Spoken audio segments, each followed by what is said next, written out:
Yep. All right. Well, joining us now on the Mason Crosby Show on the guest hotline powered by Gruber Law. One call. That's all. She's one of our best friends, Camille Davis, in the house. What's up, Camille? Man, what's up, guys? I'm doing good today. I'm doing good. How's it been? It's been a while since y'all have been on the show together. It's true. I know. It's been going good. It's been busy, Bucks and Packers playing at the same time. It's a lot to keep an eye on. So I've been busy, but enjoying what I've seen for the most part, except for like the last couple of weeks with the Packers.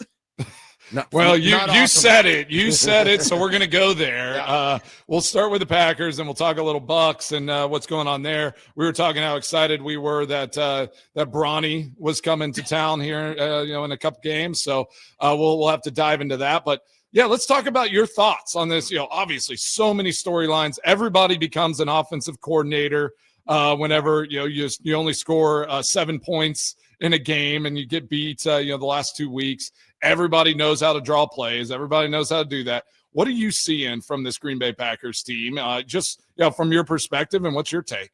Yeah, just a team that doesn't seem to be operating at a capacity that we know that they're capable of doing. And I think that's the biggest disappointing part of the last few weeks for the team, because we have seen this defense can perform at a Super Bowl caliber with what they're able to do, the stops they're able to get, holding teams to 16 or under, in all of the losses that the Packers have had so far this year.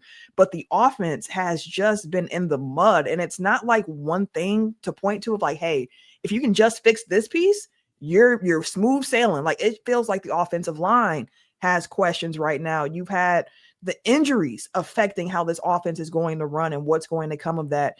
You've seen defenses playing this Packers offense with that too high shell and being like, hey, we saw this work in the past.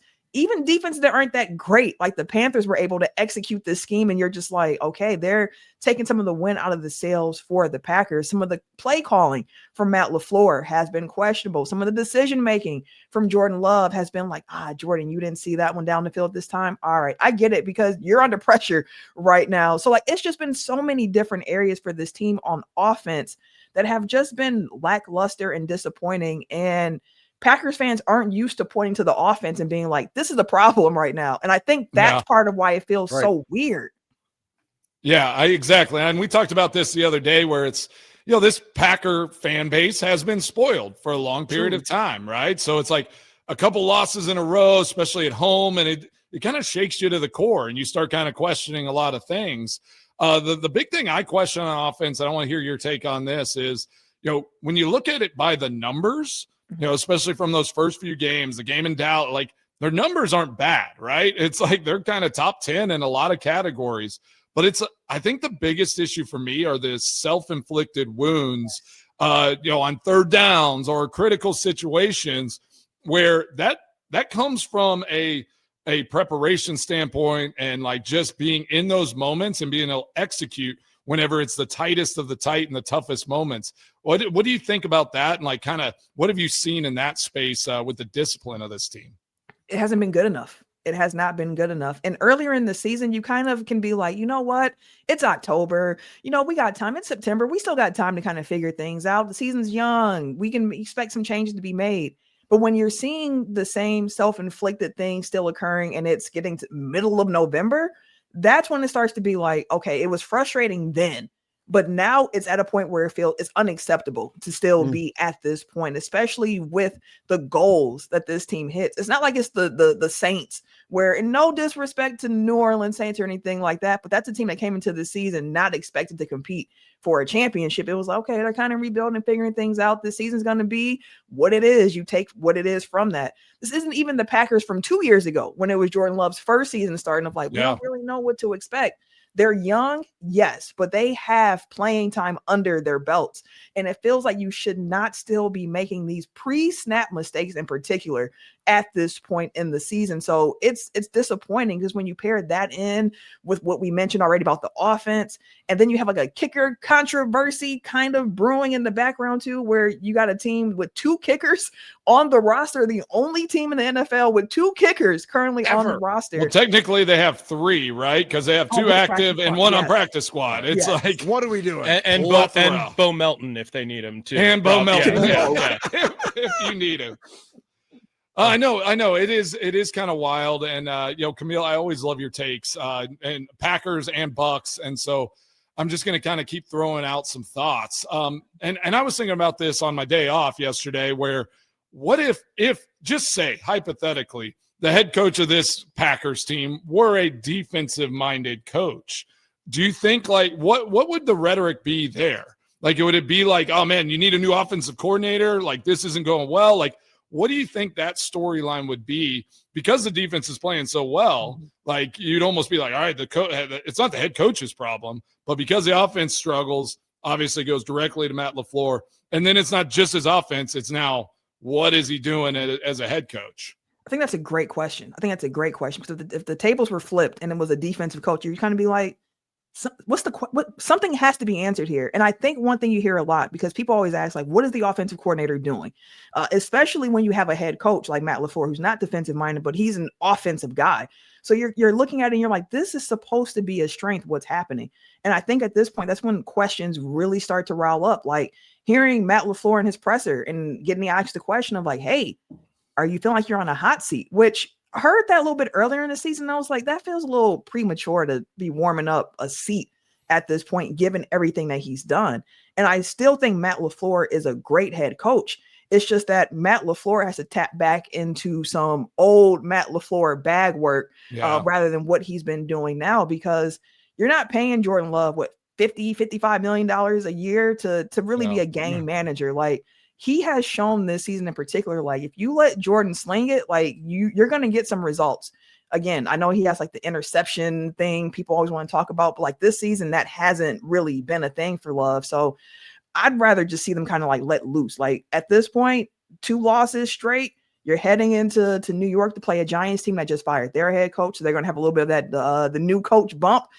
And it's a game that people are, again, expecting you to win. So it's this is a Packers team that I feel has been chasing the expectations they set for themselves in the first 2 weeks, and they haven't been able to grab back at what they accomplished early on. So it's you're chasing a ghost of yourself to a certain degree of can you get back here? Because we saw it could work.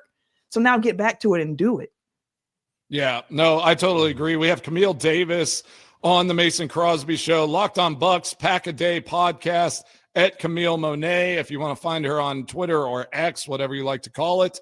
And we're talking Packers right now. We'll dive into the Bucks, but yeah, I like a lot of what you said there, and I do think that playing for Coach LaFleur, I enjoy. I thought he always had a good plan, and our practices were crisp and fast and sharp, and so that football mind is there offensively for sure. I remember his early days coming in, and the staff they put around him allowed him to, in a sense, learn more about defense and special teams and kind of running that and being the head coach, not just being that offensive coordinator guru that was just, diving into everything. So you have to be careful, though, of seeing too much, right? And I think sometimes he tries to see too much, and then it's all right, well, I want to be creative on offense, got to make sure defense is doing all right, what's going on special teams, and you kind of get lost in that. So I totally agree with you. He needs to hone in what he does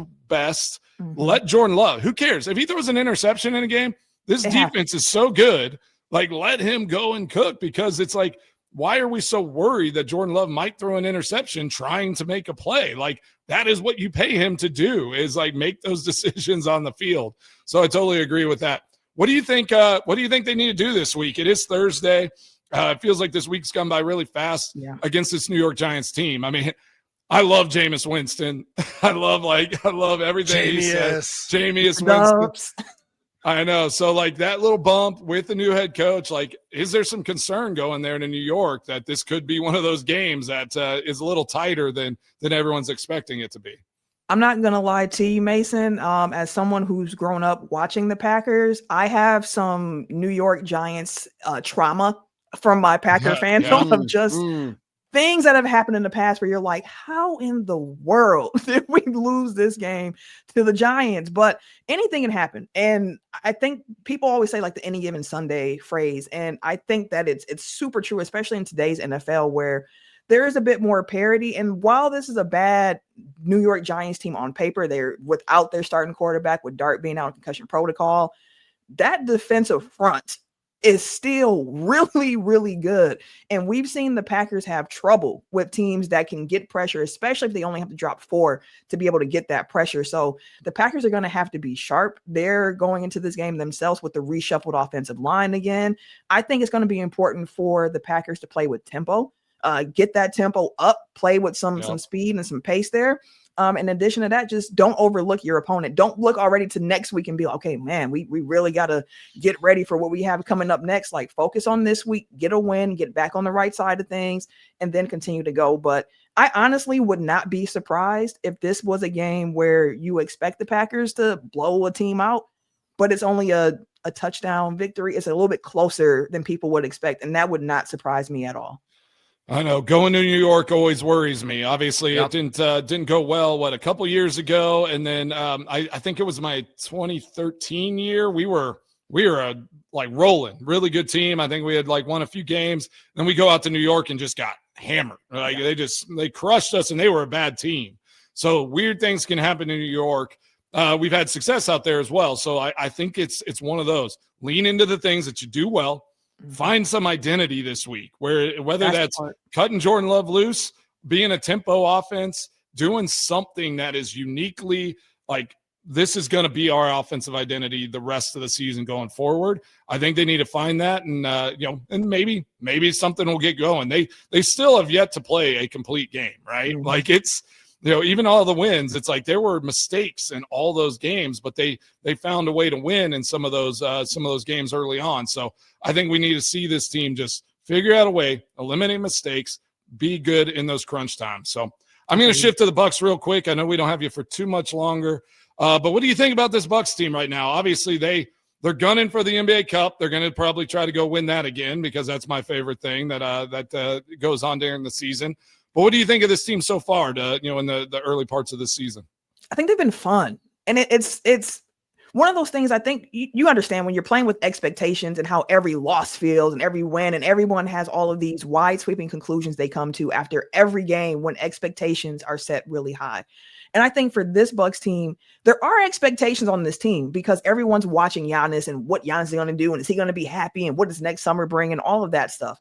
But focusing on just this season, people aren't expecting much from the Milwaukee Bucks. And coming into the season, I say, hey, this is a team I think is going to finish top 6 in the East. I think they could win 47 to 48 wins again this season. And the team just makes a lot of sense. It's fun. They're young. They're playing a more modern style of basketball. Giannis is looking as dominant as he has ever looked. So every time I'm seeing these MVP conversations and people act like it's only a 2-man race between SGA and Jokic, I'm like, please look at what Giannis is doing in Milwaukee. Like, just keep an eye on the stats, and hopefully the wins continue to pile up. But it's been fun so far. Now, it's not a perfect team. There are weaknesses that they have. They've been poor on the glass when it comes to rebounding. I think they still need a bigger, sizable wing in this rotation, especially now Taurean Prince is out indefinitely. But ultimately, Bucks basketball has been fun. Ryan Rollins emerging, fun. Giannis, fun. Them running, fun. Like, it's a group you can really get behind this year, I think. Get a rebound.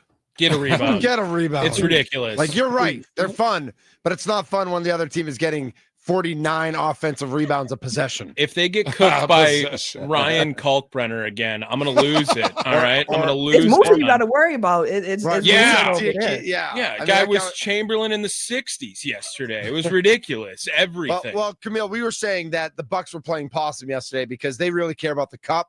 So, like, they didn't want to show the Hornets anything yesterday because they got the Hornets coming to town tomorrow night. I know it's a little disappointing. I don't think LeBron's probably not going to play Saturday night in the Lakers one appearance. I'm kind of glad I sold my tickets like 2 weeks ago. Luka's still coming, though. Luka's still going to be here, so that's always fun.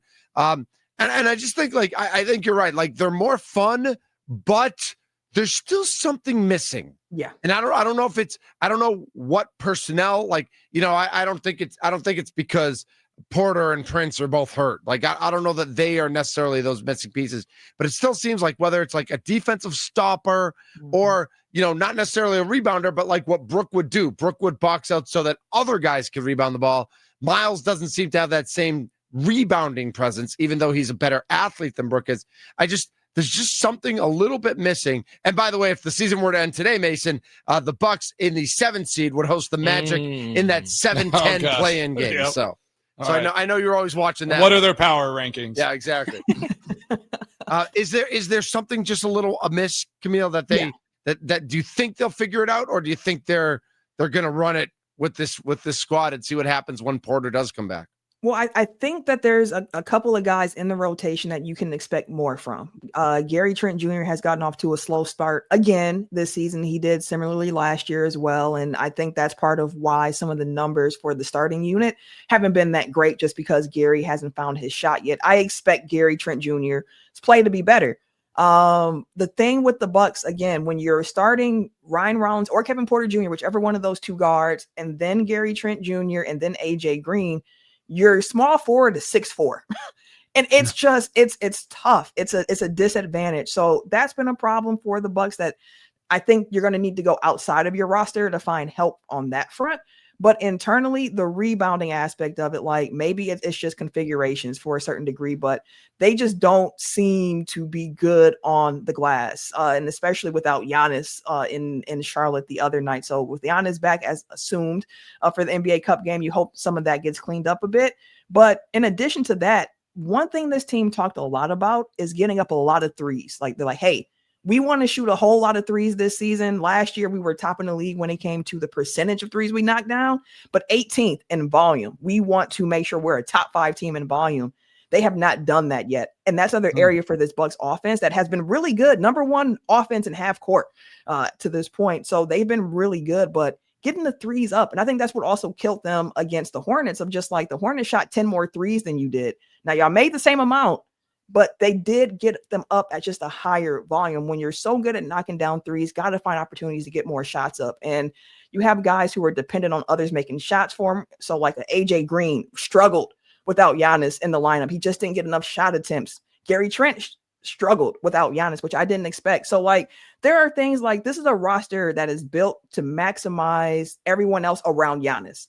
If ever Giannis is not in the lineup, that's a good point. Good luck in that particular game, because he does so much for this team. Well, awesome. Camille Davis joining the Mason Crosby show. Really appreciate you, Camille. It was good to have you back. I feel like it's been a long time. I know you've been on the show a couple times when I wasn't around, but good to see you and good to talk to you again. Really appreciate your insight. For sure, as well. I'm still waiting for that cookout invite, Mason. I'm waiting for it for next summer, whenever it's hot and maybe it's cold up here. Yeah, Ryan Rollins will be most improved player in the league by then, and then Camille's coming to the cookout. That'll yeah, be exactly. Right. That's the plan. That's party the in plan. Nashville. Let's go. Yep. All right, Camille Davis, thanks so much for joining us. We'll talk to you soon. Camille Davis joining us on the guest hotline, powered by Gruber Law. One call. That's all. We'll talk a little Freddie Peralta when we come back, getting a good number of votes for Cy Young. Obviously, Paul Skeens, the unanimous decision there. More Packers talk in the 1 o'clock hour and our weekly picks. He's Mason Crosby. He's Tommy Wirtz. I'm Mitch Nellis. This is the Mason Crosby Show, presented by Verizon.